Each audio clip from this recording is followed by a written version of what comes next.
The cold metal floor vibrated beneath Kim Tae's feet as alien guards pushed him through the narrow corridors of the massive ship. Strange lights pulsed along the walls, casting eerie shadows that danced like living things. The air smelled of ozone and something metallic that made his nose tingle. Yet despite being captured by beings from another world, Kim Tae felt oddly at peace. The detention chamber doors hissed open with a sound like escaping steam. Inside, crystalline formations grew from the walls in perfect geometric patterns, each surface reflecting light in brilliant rainbow colors.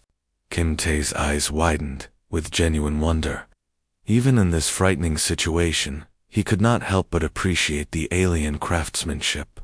Fascinating, he whispered to himself as the guards strapped him into what looked like a medical chair made of dark purple metal. Wires and tubes snaked from the device, connecting to machines that hummed and beeped with unknown purposes. Commander Vexler entered the room with heavy, deliberate steps. The alien stood nearly 8 feet tall, covered in smooth gray skin that seemed to shift color slightly in the strange light. 4 arms ended in hands with too many fingers, and multiple eyes, arranged in a diamond pattern on his elongated head, studied Kim Tae with cold intelligence. When Vexler spoke, his voice came through a small device attached to his chest, translating his words into perfect Korean. "State your designation," the commander demanded. His multiple eyes fixed on the human with predatory focus. Kim Tae tilted his head slightly, considering the question as if they were having tea together instead of sitting in an alien interrogation chamber. A small smile played at the corners of his mouth.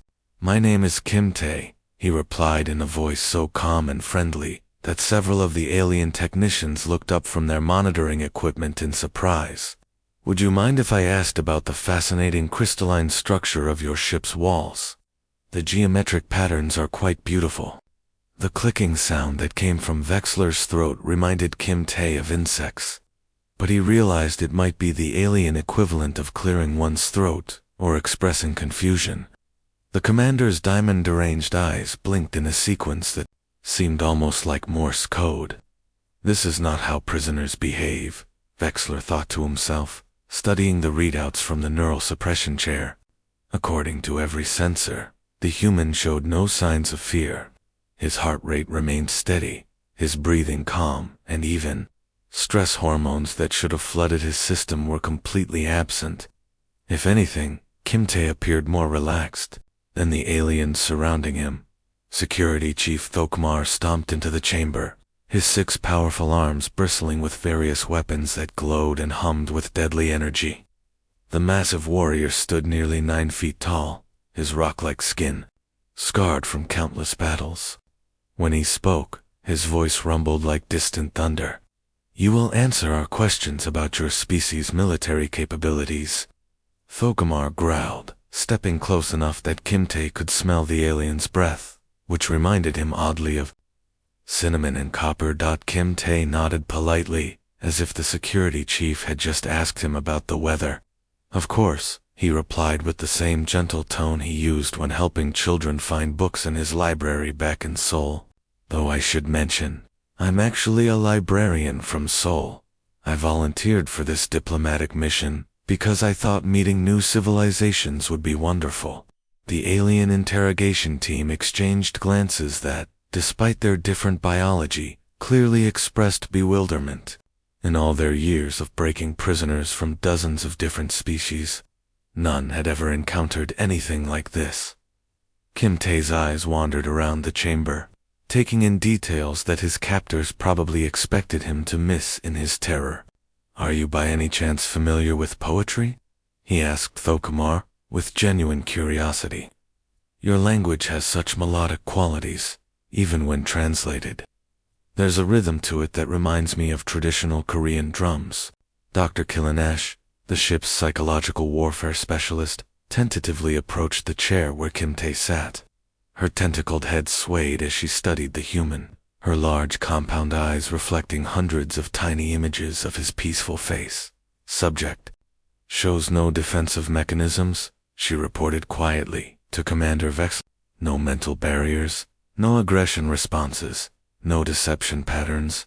According to our analysis, he is being completely honest. Impossible, Vexler replied, but his voice carried a note of uncertainty. All species develop fear responses when threatened. It is basic survival instinct. Meanwhile, Kim Tae continued his gentle observations. I must say, the craftsmanship of this detention system is remarkable. The way these crystals grow in mathematical spirals, it reminds me of nautilus shells or flower petals. Do your people study what humans call the golden ratio? A junior technician accidentally dropped his scanning device, the metallic clatter echoing through the chamber. The sound should have startled a terrified prisoner, but Kim Tae simply looked toward the source with mild interest and a sympathetic smile. Careful there, he said kindly. I drop things all the time when I'm nervous. Would you like me to help you pick it up? This was going to be more difficult than anyone had anticipated. 3 days and nights had passed since Kim Tae's arrival on the alien ship, and nothing was going according to plan. The detention block, usually filled with screams and the sounds of breaking mines, now echoed with quiet conversations and what the guards had begun calling human sounds, gentle humming, soft laughter, and the rustling of paper. Dr. Killinosh floated through the corridors toward the High Council chamber, her tentacles curled in what her species displayed when deeply confused. In her 400 years of breaking prisoners, she had never encountered anything like the human called Kim Tae. Her report tablet felt heavier than usual as she prepared to deliver news that would shake the very foundation of their interrogation protocols. The Zephyrian Truth Serum, a chemical compound that caused excruciating pain while forcing subjects to reveal their deepest secrets, had been administered to Kim Tae on the 2nd day. Instead of writhing in agony, the human had simply blinked several times, smiled, and commented that the sensation was quite tingly. Reminds me of carbonated water. When pressed for military information, he had cheerfully shared recipes for Korean soup and asked if Zephyrian cuisine included anything similar. The Nexari mind probes, devices that literally invaded thoughts and tore apart mental defenses with bolts of psychic energy, had produced an even more bewildering result. Kim Tae had watched the swirling lights and electrical displays with the fascination of a child at a fireworks show. What beautiful colors, he had said, while the machines failed to penetrate his mind. Do these patterns have meaning in your culture? They remind me of the aurora borealis we sometimes see on Earth. Most disturbing of all was what had happened with Unit 7 Alpha, the robotic torture device designed by the coldest mechanical minds in the galaxy. The machine, programmed with thousands of pawn-inducing methods, had somehow been drawn into a philosophical discussion about the nature of consciousness and the meaning of existence. Kim Tae had asked the robot questions about its purpose and whether it ever felt conflicted about causing suffering. By the end of their session, Unit 7 Alpha had requested reassignment to the ship's library. Dr. Killinash entered the High Council chamber, where Admiral Korth waited, his 6 eyes arranged in 2 rows across his massive head. The Admiral's species had conquered 17 star systems through fear and military might. But now his eyes showed something rarely seen, uncertainty. Report, Admiral Korth commanded, his voice carrying the weight of absolute authority. Subject continues to demonstrate impossible psychological stability. Dr. Killinash began, her voice barely concealing her own amazement. Our neural scans show complete sincerity in everything he says. He genuinely appears to be enjoying himself. Admiral Korth's 6 eyes narrowed simultaneously, creating an expression that had terrified countless enemies. Enjoying torture? No, sir, Dr. Killinash replied quickly. Enjoying meeting us. He has asked 17 different species about their homeworlds, their families, their hopes and dreams. He has learned 6 alien languages in 3 days, including basic Korthane military commands. He even learned to say good morning in my native tongue. The Admiral's massive fists clenched. This is impossible. All species break under our methods. There is more, Sir, Dr. Killinash continued, consulting her tablet with trembling tentacles.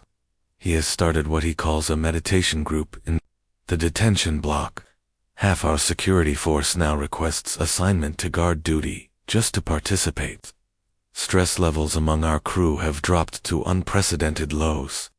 Meanwhile, in the detention chamber, something remarkable was happening.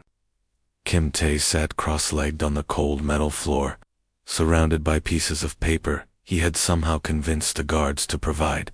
Across from him, Sergeant Voxtel, a 7-foot-tall reptilian warrior whose scales were scarred from decades of combat, was struggling with something far more challenging than any battle he had ever faced. You see, Kim Tae explained with infinite patience, his voice soft and encouraging. The crane represents peace and longevity in human culture. Each fold requires attention and care. It teaches us that beautiful things can be created through gentle persistence. Voxtel's claws, designed for ripping apart enemies, trembled as he attempted the delicate folds. His large, predatory eyes focused intensely on the small piece of paper, his forked tongue flicking out occasionally in concentration. The warrior, who had never shown mercy to any enemy, found himself afraid of tearing the fragile material. Like this? Voxtel asked, his voice much softer than usual. In his native language, his words carried undertones of vulnerability that none of his fellow soldiers had ever heard. Perfect, Kim Tae smiled. And somehow that simple word of encouragement made the battle-hardened soldier's chest swell with an emotion he had never experienced before.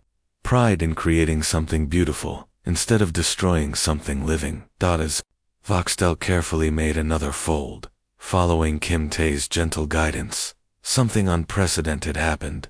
For the first time in his 40-year military career, the veteran warrior felt completely, utterly calm. The constant anger that had driven him through countless battles, the fear that had kept him alive through impossible odds, the hatred that had defined his very existence, all of it simply melted away, like ice in sunlight. Other guards began gathering around, watching the impossible sight of their most feared sergeant, learning to make paper birds from an unarmed human prisoner, who treated everyone like old friends. The change began in small ways that nobody noticed at first. Lieutenant Kexmore, who had not slept properly in 3 years, due to combat stress, found himself drifting into peaceful dreams, after spending an hour listening to Kim Tae describe Earth's seasons. Ensign Tilweck stopped taking his daily aggression boosters when he realized he no longer felt the burning anger that had consumed him since his homeworld's destruction. Even the ship's cleaning drones seemed to move more quietly through the corridors, as if the entire vessel had learned to breathe more softly. The transformation spread through the massive council fleet like ripples in a calm pond. Ship after ship reported the same impossible phenomenon. Their crews were becoming peaceful. Not weak or lazy, but genuinely calm in ways that their species had never experienced before. Warriors who had known only violence for centuries were learning to solve problems with words instead of weapons. Chief Medical Officer Nalthek stared at her medical reports in complete disbelief. Her multiple arms moved frantically across holographic displays, checking and rechecking data that should have been impossible. The numbers were clear, but they made no sense according to everything she knew about galactic psychology. Fleet-wide, anxiety levels have decreased by 78%, she reported to the senior staff, her voice filled with scientific wonder. Combat stimulant usage is down 90%. Voluntary therapy sessions have increased by 400%. Our soldiers are actually asking for help with their emotional problems, instead of hiding them.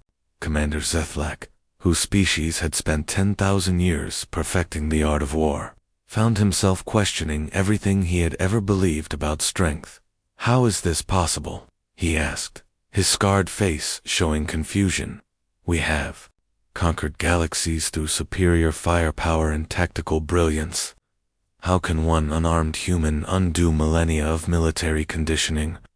The answer was happening in real time throughout the ship. Kim Tae had somehow convinced his guards to grant him access to the ship's vast cultural database. In exchange, he shared stories from Earth that painted humanity in a light no alien had ever imagined.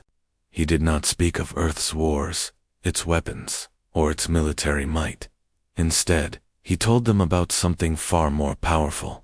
There was a man named Nelson Mandela, Kim Tae explained to a group of fascinated alien officers gathered in what had once been an interrogation room. He was imprisoned for 27 years by people who hated him because of his skin color. When he was finally freed, everyone expected him to seek revenge. Instead, he chose forgiveness. He became the leader of his nation and spent his life building bridges between former enemies. The aliens listened with the intensity of students discovering fire for the first time. These were beings who had been raised to believe that strength came from the ability to destroy one's enemies completely. The idea that someone could choose mercy over vengeance was as alien to them as their technology was to humans. "Your species continues to surprise us," said Dr. Killenash, her tentacles swaying with genuine curiosity. "On my homeworld, we have a saying, crush your enemies before they can stand. But you speak of helping enemies become friends." Kim Tae smiled the same gentle smile he had worn since his arrival. "We have learned that making enemies into friends is much harder than making enemies into corpses, but the results last much longer and make everyone happier." These conversations were recorded and transmitted throughout the fleet, where crews gathered to listen during their rest periods. Soon, aliens who had never spoken to each other except to give orders were sharing meals and talking about their families. Interdepartmental conflicts that had raged for centuries were being resolved through calm discussion instead of the traditional method of armed combat. Even more remarkably, the ship's central AI had requested permission to study human philosophy.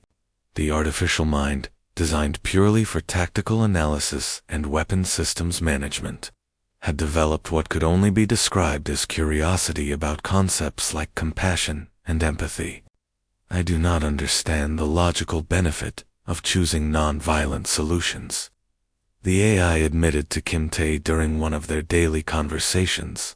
"Yet statistical analysis shows that human societies using these methods achieve greater long-term stability than those relying solely on force."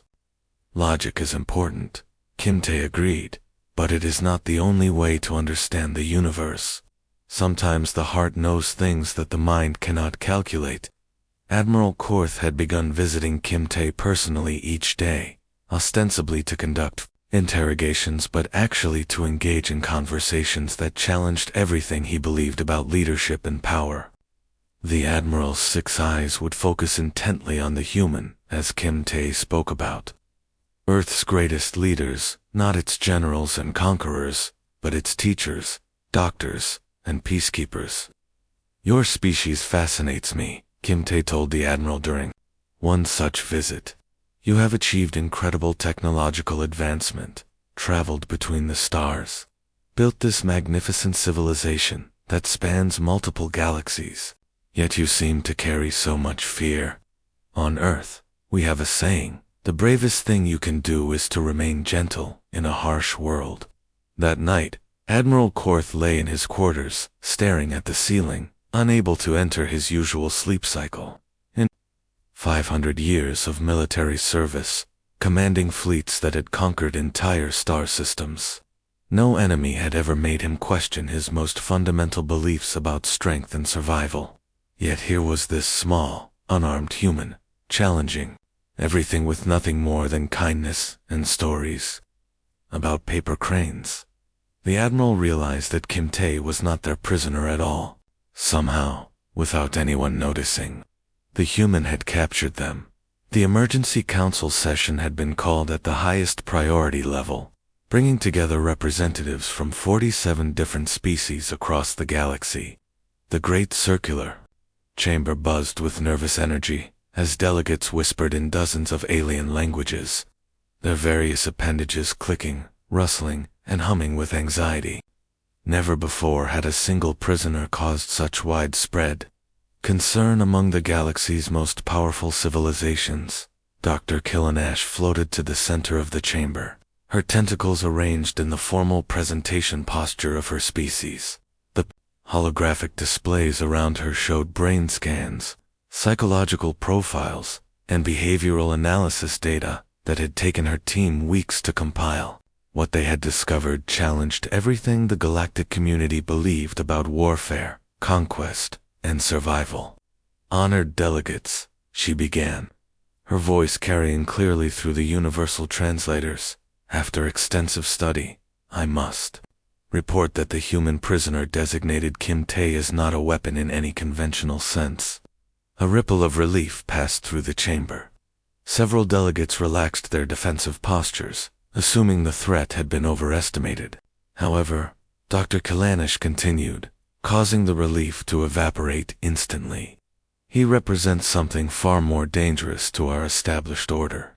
He is hope incarnate, and hope, as we all know, is the most destructive force in the universe." The assembled delegates murmured uneasily, their various forms of communication creating a symphony of concerned sounds. Hope was indeed dangerous. It made slaves question their chains, made subjects challenge their rulers, made the conquered dream of freedom. General Kextal, whose species had built an empire on the principle that strength came only through the elimination of weakness, stood on his powerful hind legs. "Explain this assessment, Doctor. How can one small being pose such a threat?" Dr. Killinash activated a holographic display showing Earth spinning slowly in space. The planet looked beautiful, but hostile, with swirling storms, massive oceans, and continents marked with geological scars from ancient disasters. "Through extensive analysis of human history and biology, we have determined that humans developed on what they accurately call a death world," she explained. "Constant natural disasters, predatory wildlife, far more dangerous than humans themselves, extreme resource scarcity, and their own tribal conflicts should have destroyed their species millions of years ago." Admiral Korth leaned forward, his 6 eyes focusing intently on the display. "Yet they survived. How?" "They evolved something unique among known species," Dr. Killinash replied, manipulating the display to show human brain scans. "The ability to maintain psychological equilibrium under extreme duress, but not through suppression or denial. They developed what they call conscious choice." The chamber fell silent, except for the gentle hum of life support systems. This concept was alien. 2 species that had evolved on safer worlds, where survival meant eliminating threats rather than learning to live with them. "They do not suppress fear or pain," Dr. Killinash continued. "They acknowledge these feelings fully, experience them completely, and then choose peace anyway. They have learned to find connection across differences, to see beauty in chaos, to hope when logic suggests despair. It is not naivety or ignorance. It is a deliberate, conscious choice, made in full awareness of reality's harshness."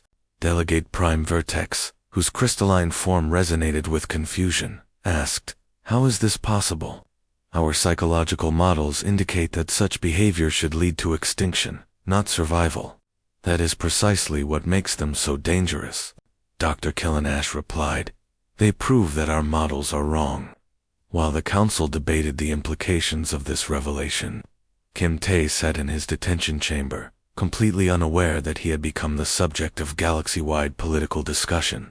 He had somehow convinced the food synthesizers to produce a reasonable approximation of green tea, and now sat surrounded by a dozen alien guards who had become his regular audience for what they called human story time. The chamber had been transformed from a place of interrogation into something resembling a cozy gathering room. Alien beings who normally communicated only through military protocols sat in a circle on the floor, listening with the attention of children hearing bedtime stories. "My grandmother was an amazing woman," Kim Tae said quietly, holding his cup of tea with both hands in the traditional Earth manner. "She was born during a terrible war on our planet.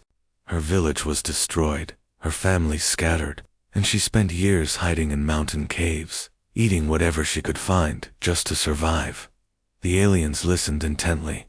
Many of them had similar stories of survival and loss from their own worlds, but they had never heard such tales told with Kim Tae's particular combination of sadness and joy. When the war finally ended, Kim Tae continued, she had nothing left. No home, no family, no possessions except the clothes she wore. Most people in her situation would have been bitter, angry, focused only on rebuilding what they had lost. Sergeant Voxdale, who had become quite skilled at folding paper cranes, asked, what did she do instead? Kim Tae smiled, and somehow that simple expression made the cold detention chamber feel warmer. She found a small plot of land behind a refugee shelter and planted flowers. Not vegetables for food, not herbs for medicine, just flowers. Beautiful, useless, wonderful flowers. The aliens exchanged glances, trying to understand this concept. Resources were precious. Survival was paramount. Why waste time and energy on something that served no practical purpose? When people asked her why, Kim Tae continued, she would say that beauty matters most when times are darkest.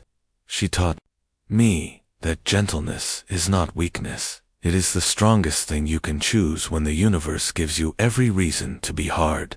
In that moment, sitting in a prison cell surrounded by alien soldiers, Kim Tae embodied everything his grandmother had taught him about finding light in darkness and choosing hope over despair. The Great Assembly, Hall of the Galactic Council, had never been so quiet. Representatives from over 1,000 worlds sat in perfect silence. Their various breathing apparatus, communication devices, and life support systems, creating only the softest whisper of sound. At the center of the vast chamber, a single human stood alone, holding nothing more threatening than a small clay pot containing a flowering plant. 6 months had passed since the emergency session that changed everything. The decision had been closer than anyone wanted to admit, a single vote separating humanity's destruction from their acceptance into galactic society. But that one vote had shifted the course of history across the stars. The transformation had begun even before the official decision was made. Reports flooded in from across the galaxy of changes that seemed impossible yet were undeniably real. On Kexmore Prime, a world where violent crime had been accepted as a natural part of life for millennia, murder rates dropped by 60% after the population received cultural broadcasts from the Council fleet. The broadcasts contained nothing more than Kim Tae's gentle stories about Earth and his grandmother's garden on the war-torn planet of Vorthek. 2 armies that had been fighting for 3 centuries laid down their weapons after watching recordings of Kim Tae teaching paper crane folding to alien soldiers. The generals from both sides met in a small tent, not to negotiate terms of surrender, but to learn what humans called empathetic listening, the radical idea of truly hearing your enemy's pain before trying to solve the conflict. Admiral Kor stood before the High Council, his 6 eyes reflecting the weight of a decision that would affect billions of lives across the galaxy. The chamber around him buzzed with nervous energy as delegates debated the most important question in their recorded history. The evidence is undeniable. Admiral Korth addressed the assembled leaders, his voice carrying the authority of 500 years of military service. The human's influence has already begun transforming our civilization in ways our greatest weapons never could. Our own soldiers are laying down arms in favor of what Kim Tae calls radical compassion. General Zefkal rose from his seat, his massive frame casting shadows across the chamber floor. His species had built their empire on the principle that only the strong survive, and Kim Tae's philosophy challenged everything they believed about power and control. They could destroy us, Zefka warned, his voice rumbling like distant thunder. Not with weapons or technology, but by making us soft. By convincing us that strength comes from mercy instead of might. If we accept their ways, we will become vulnerable to any species that chooses war over peace. Dr. Killanash floated forward, her tentacles swaying in the gesture her species used for deep contemplation. General Zefkal raises valid concerns, she acknowledged. But we must also consider another possibility. Perhaps they could save us from destroying ourselves. The debate continued for hours, with delegates arguing passionately on both sides. Some feared that human philosophy would weaken their defenses against unknown threats from beyond the galaxy. Others pointed to the remarkable peace that had already begun spreading wherever Kim Tae's influence was felt. When the final vote was cast, the chamber held its breath. The decision was closer than anyone had expected. Hope won by a single vote, cast by a delegate whose own world had been devastated by endless warfare, and who saw, in humanity's approach, a chance for something better. Now, 6 months later, the results of that decision stood before them in the form of Ambassador Kim Tae. He looked exactly the same as he had in his detention cell, calm, peaceful, radiating a gentle strength that had transformed an entire galactic civilization without firing a single shot. Kim Tae stepped forward, his movements unhurried and graceful. In his hands, he carried a small potted plant, a simple flower from his grandmother's garden that had somehow survived the journey across space to reach this moment. Honored delegates, Kim Tae began, his voice carrying clearly through the vast chamber, without amplification. We come not as conquerors, seeking to add your worlds to our empire. We come as gardeners, hoping to plant seeds of understanding that will grow into something beautiful. The delegates leaned forward, captivated by this human who had accomplished what no army had ever managed. He had made them want to listen, instead of fight. We offer not weapons of war, Kim Tae continued, but tools of peace. We bring not the power to destroy your enemies, but the wisdom to turn enemies into friends. We believe that in a universe vast and dangerous, filled with threats we cannot yet imagine, the greatest strength any species can possess is the courage to remain kind. As he spoke, something remarkable happened throughout the chamber. Delegates, who had been enemies for centuries, found themselves sitting beside each other, no longer seeing threats, but potential friends. Warriors, who had known only violence, discovered a hunger for the peace that Kim Tae described. Leaders who had ruled through fear began to dream of ruling through love. An ancient delegate from the Crystalline Collective, whose species had existed for millions of years, rose slowly to her feet. In all our recorded history, she said, her voice resonating like musical notes, we have never encountered a species that conquered through kindness. You offer us evolution instead of extinction. Kim Tae smiled, the same gentle expression that had transformed the galactic fleet, and carefully placed his grandmother's flower on the podium before him. The age of endless galactic warfare was ending. The age of radical peace had begun, planted like a seed in the heart of the galaxy by one unarmed human who believed that gentleness was the ultimate strength.